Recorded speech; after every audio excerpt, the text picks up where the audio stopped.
I'm Olivia. I've been watching since November, early November, end of October, when Melissa linked to you back then. Yeah, I've been watching ever since, and I love all you guys. You're all great. So Addie asked what we were reading lately, and I am currently reading Diary of Anne Frank. I've never read it before. I know what happens, but you know, I'm gonna read it just because I think I should. But earlier this week, I was rereading Half-Blood Prince for the movie, so I think I'm going to read part of that, even though it's the obvious choice, I guess, right now. I really enjoyed Half-Blood Prince more this time than I have any time I've read it previously. It's never been my favorite Potter book, but I loved it a lot more this time. And I think it's really good to go back to, because we're all so involved in Potter things all the time, and it's interesting to go back to the actual books, like to why everything snowballed and became what it is. Anyway, I had a really hard time trying to decide which snippet I wanted to read, because I don't know, I was just going back and forth so much. There's so much of it I really loved and wanted to talk about. In the end, I decided to read the very end. I want to be as sentimental as possible in this. That's my goal, really. I was thinking a lot about why Harry Potter has been as successful as it has been, and why. And I know it's because everyone was able to connect to it so well, and then was able to connect to other people who connected to it. And obviously the plots are amazing. The plot and J.K. Rowling's plots. I can't bring myself to call her Jo. I know. I guess she said she doesn't care, but I don't know. I can't do it. I think it in my head sometimes, but when I say it out loud, I just can't make myself say Jo.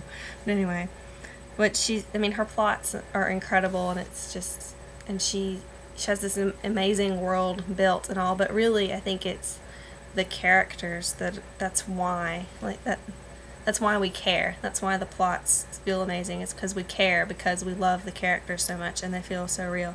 I know that I personally care a lot about Harry, Ron, and Hermione. I always have, and others too, but especially those. Those are the main three, and they feel like friends to so many people. I literally grew up with them, and everyone's grown with them through the books, and it's just, I don't know. I want to read one of those moments, which is the very end. So here we go.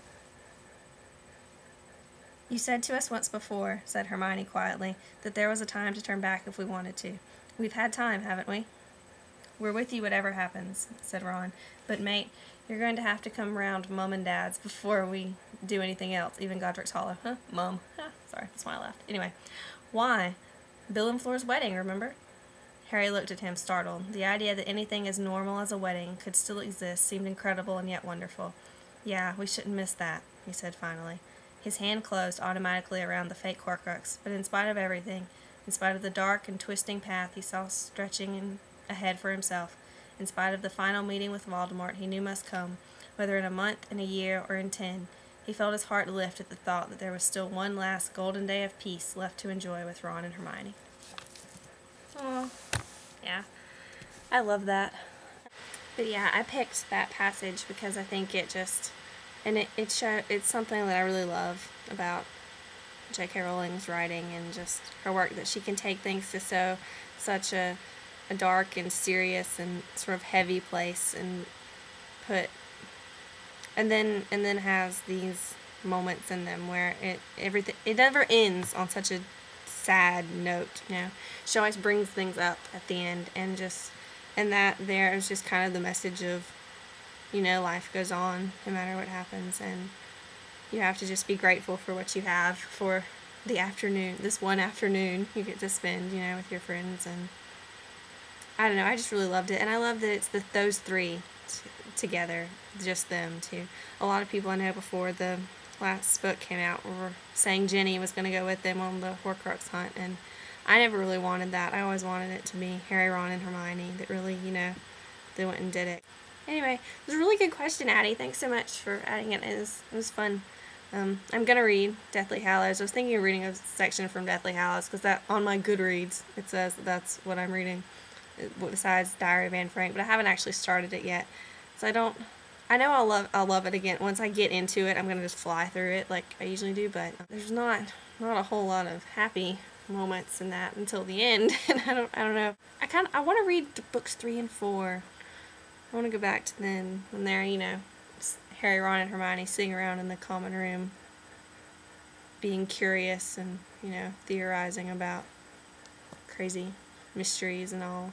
And good times, good times. Yeah, well, I've ended up on the floor now. I started out sitting up and now I'm on the floor, so that's a sign that I should stop talking, I think. I think that's a sign.